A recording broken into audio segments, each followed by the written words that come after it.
이 강의는 비공개로 진행되었습니다. 일반 대중을 위한 것이 아니었죠. 녹음도 남기지 않았습니다. 오직 몇 명의 제자만이 그 자리에 있었습니다. 케이시의 말에 따르면 그들은 이미 깨달음의 문턱에 서 있던 이들이었습니다. 그리고 지금 수십 년이 지난 뒤 우리는 그 문을 열어보려 합니다. 잠자는 예언자로 알려진 에드가 케이시는 창문이 없는 작은 방에서 그들을 모았습니다. 방 안은 라벤더와 모략의 향기로 가득했습니다. 케이시는 이렇게 말했습니다. 이 향들은 마음을 정화하고 영혼이 진실을 받아들일 준비를 하게 한다. 그는 말을 이었습니다. 당신들은 단순한 청중이 아닙니다.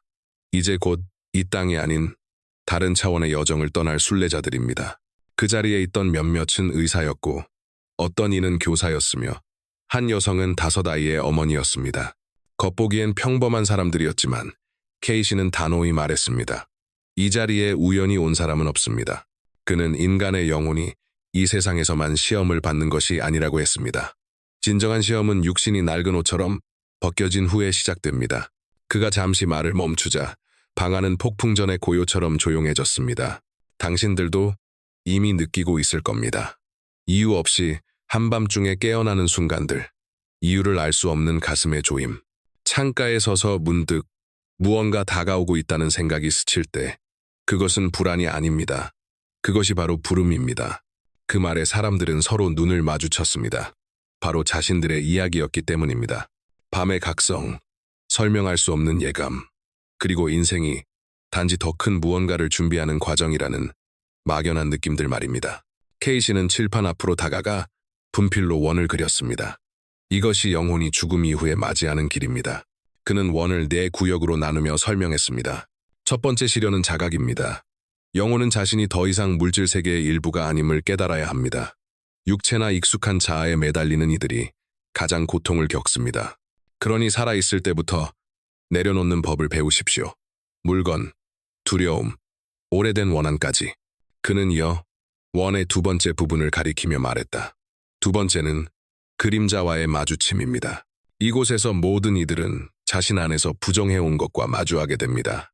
질투, 분노, 자기 연민, 숨겨왔던 모든 것이 영상처럼 눈앞에 드러납니다. 하지만 이것은 벌이 아닙니다. 치유의 기회입니다. 누군가 조용히 한숨을 내쉬었습니다. 모두가 자신의 그림자를 마음 깊은 곳에 품고 있었기 때문이죠. 3번째 구역은 지상의 재평가였습니다. 당신의 행동, 말, 그리고 생각이 전혀 다른 의미로 느껴질 것입니다. 한때 중요하다고 여겼던 돈이나 지위는 먼지처럼 사라지고 우연한 친절이나 단순한 용서가 엄청난 무게를 갖게 됩니다. 그리고 마지막 4번째 구역은 길의 선택입니다. 그 누구도 영혼에게 다음 행로를 명령하지 않습니다. 그러나 앞선 3가지 원을 통과한 영혼은 스스로 압니다. 빛으로 나아갈 준비가 되었는지 아니면 다시 돌아가 배움을 완성해야 하는지를. 케이시는 잠시 말을 멈췄습니다. 이것이 바로 우리가 여기에 있는 이유입니다. 영혼의 시간이 왔을 때 당황하지 않도록 미리 준비하는 것입니다. 그는 한 사람 한 사람의 눈을 바라보았습니다. 당신들을 기다리는 것은 시련이지만 동시에 큰 희망이기도 합니다. 준비는 지금부터 시작됩니다. 케이시는 분필을 내려놓았습니다. 그의 목소리에는 제자들이 평생 잊지 못한 그 특유의 울림이 있었습니다. 그것은 설교자의 것도 교사의 것도 아닌 증언자의 목소리였습니다. 많은 이들이 선함을 믿기만 하면 길은 평탄하다고 생각합니다. 하지만 그것은 환상입니다. 그는 조용히 덧붙였습니다. 시련은 벌이 아닙니다. 당신이 얼마나 배웠는지를 보여주는 과정입니다. 마치 대장장이가 불로 쇠를 단련하듯이. 그는 창가로 다가갔습니다. 커튼 너머에는 어둠뿐이었습니다. 이해하십니까? 케이시는 계속했습니다. 영혼은 태어나기 전부터 이미 이 시련을 받아들이기로 동의합니다. 몇몇은 고개를 끄덕였고 다른 이들은 놀란 듯 굳어 있었습니다.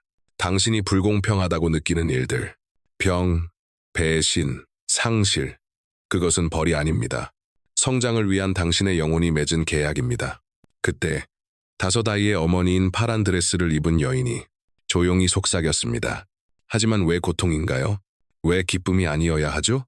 케이시는 부드럽게 미소 지었습니다. 기억하십니까? 걸음을 배울 때 처음엔 넘어지고 아팠지요. 그러나 그 아픔이 자유로움을 주었습니다. 영혼도 아이와 같습니다. 넘어지고 아파하면서만 강해집니다. 그 순간 방 안에는 시계 초침이 작게 들렸습니다. 마치 시간마저 그 말을 듣고 있는 듯했습니다. 당신들 중 많은 이들이 이미 준비를 시작했습니다. 비록 스스로 깨닫지 못했더라도요. 용서를 구하지 않은 사람을 용서할 때 그것이 바로 시작입니다. 감사의 대가를 바라지 않고 누군가를 돕는 순간, 유혹 속에서도 정직함을 지키는 순간, K씨는 말했습니다. 이것이 바로 작은 승리이며 그곳에서는 엄청난 의미를 갖게 될 것이다. 그는 다시 칠판으로 돌아가 이번에는 원이 아닌 사다리를 그렸습니다. 이 사다리의 각단은 영혼의 자질을 의미하며 그것이 다음 세계로의 이행을 부드럽게 만들어준다. 그는 하나씩 적어나갔습니다. 겸손 자신이 틀릴 수도 있음을 인정할 수 있는 용기. 용기 두려움이 없다는 뜻이 아니라 두려움에도 불구하고 나아가는 힘. 연민타인의 고통을 자신의 것처럼 느끼는 능력. 지혜 어둠 속에서도 빛을 선택할 수 있는 힘. 그의 말 하나하나가 사람들의 마음속 깊이 울렸습니다. 어떤 이는 고개를 숙였고 어떤 이는 손을 모았습니다. 그 이야기는 그들 자신에 대한 이야기였기 때문입니다. 가까운 사람과의 다툼, 해결되지 않은 두려움, 그리고 원망을 선택할 수도 있었던 그 순간들 말입니다. 그러나 그들은 용서를 택했습니다. K씨는 조용히 덧붙였습니다. 마지막 자질은 변화에 대한 준비입니다. 과거에 머무른 영혼은 앞으로 나아갈 수 없습니다. 설령 그 과거가 빛으로 가득했다 하더라도 그는 파란 드레스를 입은 여인에게 다가가 거의 속삭이듯 말했습니다. 당신은 아이를 잃었죠. 그리고 당신의 마음은 아직도 그날에 머물러 있습니다. 하지만 그 아이는 이미 자신의 배움을 마쳤습니다. 이제 당신이 당신의 배움을 마칠 차례입니다. 여인의 눈에 눈물이 맺혔습니다. 이것은 추상적인 진리에 대한 이야기가 아니었습니다. 그녀 자신의 이야기였습니다. K씨는 자세를 바로 하고 천천히 말을 이었습니다. 당신은 혼자가 아닙니다. 그 누구도 홀로 그 위대한 문턱을 건너지 않습니다. 그곳에는 인도자가 있을 것입니다. 당신이 사랑했던 사람들, 그리고 심지어 당신이 적이라 여겼던 사람들조차 영혼은 얼굴을 보지 않습니다. 그 뒤에 있는 빛을 봅니다. 그는 말을 멈추고 잠시 침묵이 방안을 채우도록 두었습니다. 그리고 마침내 K씨는 천천히 입을 열었습니다. 이제 우리가 여기에 모인 이유의 핵심을 말씀드리겠습니다. 모두가 숨을 죽였습니다. 심지어 숨소리조차 잦아들었습니다. 영혼이 이행하는 그 순간 K씨는 말했습니다. 당신을 정의하는 것은 육체가 아닙니다. 이름도, 업적도, 상도, 실수도 아닙니다. 오직 영혼의 진동뿐입니다. 그는 한 사람 한 사람을 바라보았습니다. 진동은 신비주의가 아닙니다. 그것은 당신 존재의 본질입니다. 당신이 매일, 매 순간 어떻게 생각하고, 느끼고, 행동하느냐로 만들어집니다. 다시 한번, 사람들은 서로를 바라보았습니다.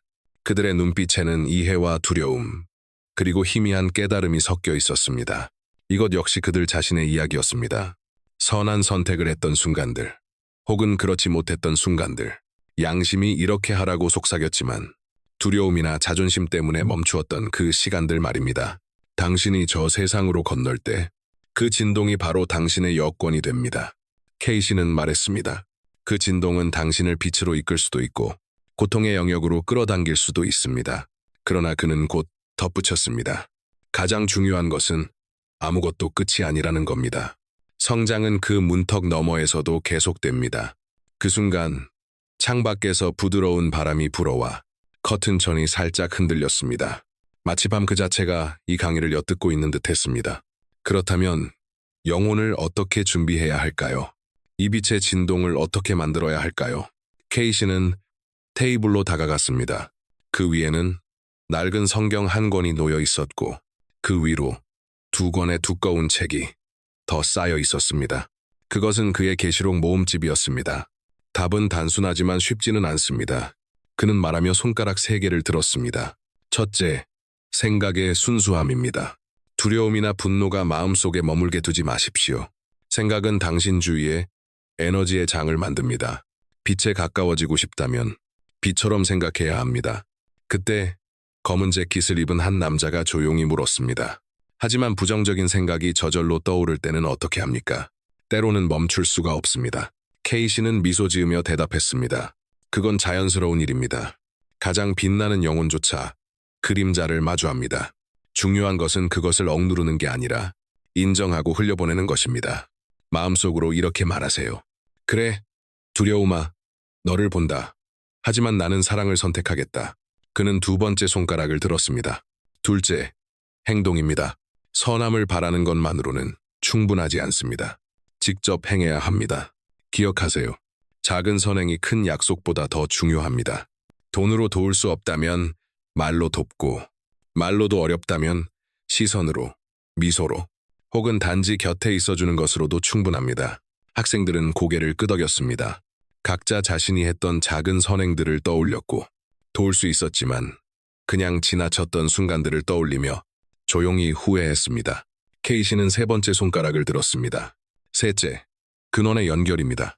누군가는 그것을 신이라 부르고 누군가는 상이자 혹은 빛이라 부르겠지요. 이름은 중요하지 않습니다.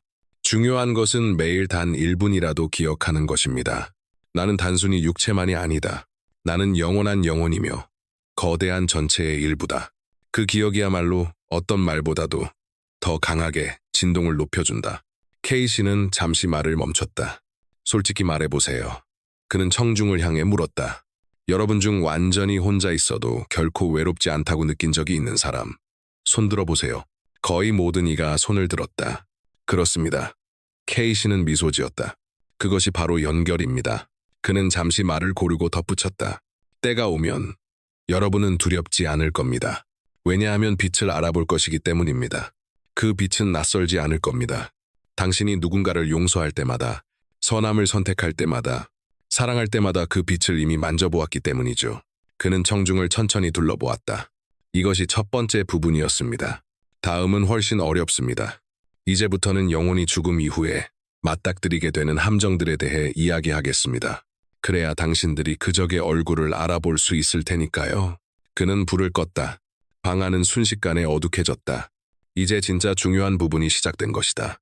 침묵은 거의 손에 잡힐 듯했다. 숨소리와 가끔 들리는 가벼운 한숨 외엔 아무 소리도 없었다. 불이 꺼진 건 우연이 아닙니다. 어둠 속에서 케이시의 목소리가 들렸다. 시야가 사라져도 진실은 남아있다는 걸 느껴야 합니다. 그는 성냥을 그었다. 작은 불꽃이 그의 얼굴을 희미하게 비췄다.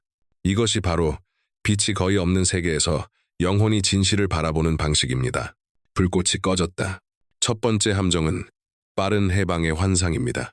어둠 속에서 그의 목소리가 다시 울렸다.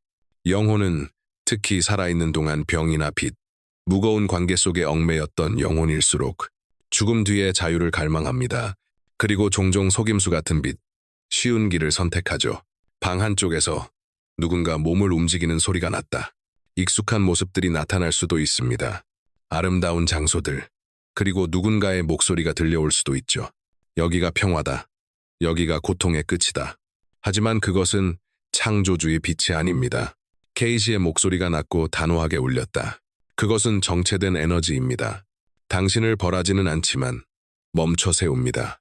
그곳에 머무는 영혼들은 몇 년, 아니 수세기 동안 머물 수 있습니다. 다시 깨닫기 전까지. 성장은 정지에 있는 것이 아니라 움직임에 있다는 사실을. 그는 다시 성냥을 그었다. 희미한 불빛이 그의 손바닥을 아슬하게 비췄다. 모든 빛이 진짜 빛은 아닙니다. 케이시는 다시 한번 강조했습니다. 두 번째 함정은 후회의 짐입니다. 그는 천천히 말을 이었습니다. 갑작스럽게 세상을 떠났거나 죄책감을 안고 떠난 영혼들은 종종 두 세계 사이에 갇히게 됩니다. 그들은 남겨진 이들에게 매달리고 이미 지나간 일을 고치려 하지만 결코 그럴 수 없습니다. 이렇게 생겨나는 존재들이 바로 여러분이 유령이라 부르는 집착한 영혼들입니다. 청중 중 몇몇이 몸을 떨었습니다.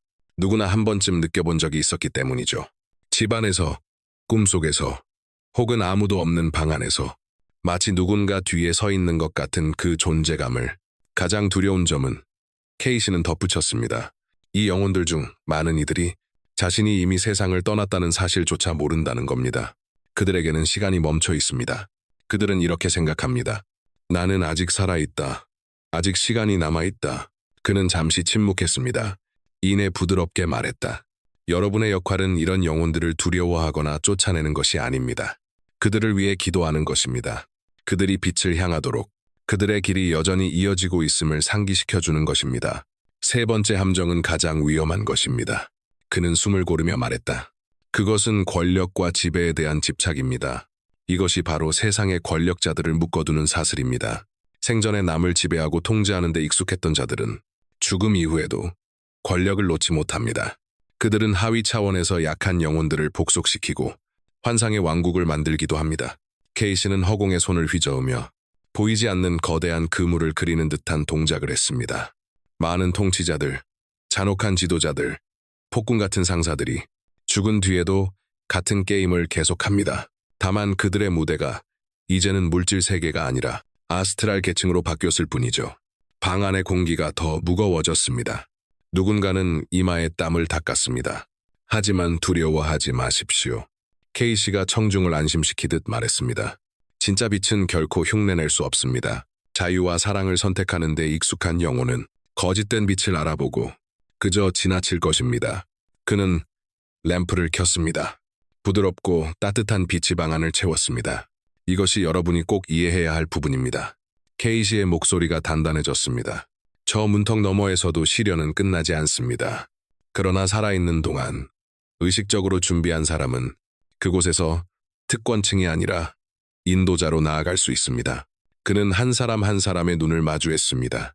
당신의 매일이 훈련입니다. 두려움의 아니오라고 말할 때마다, 사랑의 예라고 말할 때마다 그것은 단순한 행동이 아닙니다. 그것은 영혼을 어떤 어둠 속에서도 이끌어줄 빛의 실을 짜는 일입니다. 그때 검은 재킷의 남자가 다시 손을 들었습니다. 그렇다면 제 영혼이 준비되었는지 어떻게 알 수 있습니까? 저는 성인도 아닌데요. 케이시는 미소 지었습니다. 준비되었다는 것은 성인이 되는 것을 의미하지 않습니다. 넘어지더라도 다시 일어서는 것, 두렵더라도 계속 나아가는 것, 그 나아가려는 마음 자체가 이미 준비의 증거입니다. 그는 다시 칠판 앞으로 돌아가 나선을 그렸습니다. 영혼은 원을 도는 것이 아니라 나선을 그리며 움직입니다. 한 바퀴 돌 때마다 새로운 깨달음, 새로운 배움이 찾아오죠. 심지어 실수조차도 한 걸음 더 나아가는 계단이 됩니다. 케이시는 문 쪽으로 천천히 걸어갔습니다. 오늘 나는 여러분에게 지도를 주었습니다. 하지만 그 길은 여러분 스스로 걸어야 합니다. 두려워하지 말고 담대히 나아가세요. 시련은 모두에게 찾아오지만 빛은 그 누구도 버리지 않습니다. 그는 그렇게 말하며 문을 열었습니다. 복도에는 부드러운 황금빛이 스며들고 있었습니다. 다음에 다시 만납시다. 그 말과 함께 제자들은 조용히 자리를 떠났습니다. 그들의 눈빛은 이전과 달라져 있었습니다. 세월이 흘렀습니다. 그날 창문 하나 없는 그 작은 방에 앉아있던 제자들은 이미 각자의 삶의 여정을 마쳤습니다.